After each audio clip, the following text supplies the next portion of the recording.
बिहार चुनाव, परबत्ता से विधायक बने सीएम सिर्फ 5 दिन कुर्सी पर रहे, अब बदल चुका है पूरा सियासी खेल। बिहार के खगड़िया जिले की परबत्ता सीट वो सीट है, यहाँ से विधायक बनने वाले सतीश प्रसाद सिंह 5 दिन के लिए मुख्यमंत्री बने थे। डिप्टी सीएम सम्राट चौधरी की कर्मभूमि भी रही है। हालांकि इस बार चिराग पासवान के एनडीए में आने से समीकरण बदल गए हैं। बिहार विधानसभा चुनाव 2025 के लिए मतदान का समय जैसे जैसे नजदीक आ रहा है, राज्य का राजनीतिक तापमान बढ़ रहा है। खगड़िया जिले की परबत्ता विधानसभा सीट राज्य की सबसे हॉट सीटों में से एक बन चुकी है। इस सीट का राजनीतिक इतिहास बेहद खास रहा है। यहाँ के पूर्व विधायक सतीश प्रसाद सिंह को सिर्फ 5 दिन के लिए ही बिहार का मुख्यमंत्री बनने का सौभाग्य मिला था। वहीं मौजूदा डिप्टी सीएम सम्राट चौधरी भी इस सीट से विधायक रह चुके हैं। आइए जानते हैं इस सीट का मौजूदा समीकरण क्या है। संजीव कुमार के पाला बदलने से बदला समीकरण। खगड़िया जिले की परबत्ता सीट इस बार इसलिए भी चर्चा में है क्योंकि यहाँ से जेडीयू के विधायक डॉक्टर संजीव कुमार ने चुनाव से पहले पाला बदल लिया है और राजद आरजेडी में शामिल हो गए हैं।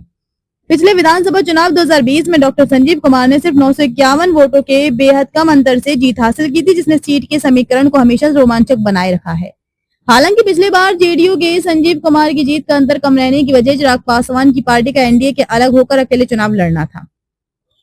परबत्ता सीट पर चुनावी समीकरण इस बार बदले हुए हैं। चिराग पासवान एनडीए के साथ हैं, वहीं जेडीयू के विधायक संजीव कुमार राजद में चले गए। राजद में डॉक्टर संजीव कुमार को प्रत्याशी बनाया है। वहीं एनडीए से लोजपा रामविलास के बाबूलाल शौर्य मैदान में है, जबकि जन स्वराज पार्टी से विनय कुमार वरुण ताल ठोक रहे हैं। ये सीट न केवल ऐतिहासिक है बल्कि हर चुनाव में यहाँ का जातीय संतुलन और राजनीतिक समीकरण पूरे राज्य की राजनीति को प्रभावित करता रहा है। कभी यहाँ कांग्रेस का वर्चस्व हुआ करता था, जिसने 1985 के बाद अपना जनाधार खो दिया।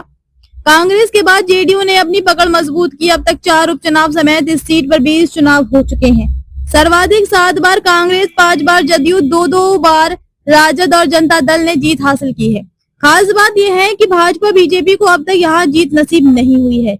मौजूदा डिप्टी सीएम सम्राट चौधरी साल 2000 में यहाँ से विधायक चुने गए थे, लेकिन 2005 में 2 बार हुए चुनावों में उन्हें हार का सामना करना पड़ा था। हालांकि 2010 के विधानसभा चुनाव में उन्होंने फिर से जीत दर्ज की थी। 2015 में जेडीयू के रामानंद प्रसाद सिंह ने बीजेपी के रामानुज चौधरी को बड़े अंतर से हराया था। वहीं 2020 में जेडीयू प्रत्याशी डॉक्टर संजीव कुमार ने कांटे की टक्कर में जीत दर्ज की थी।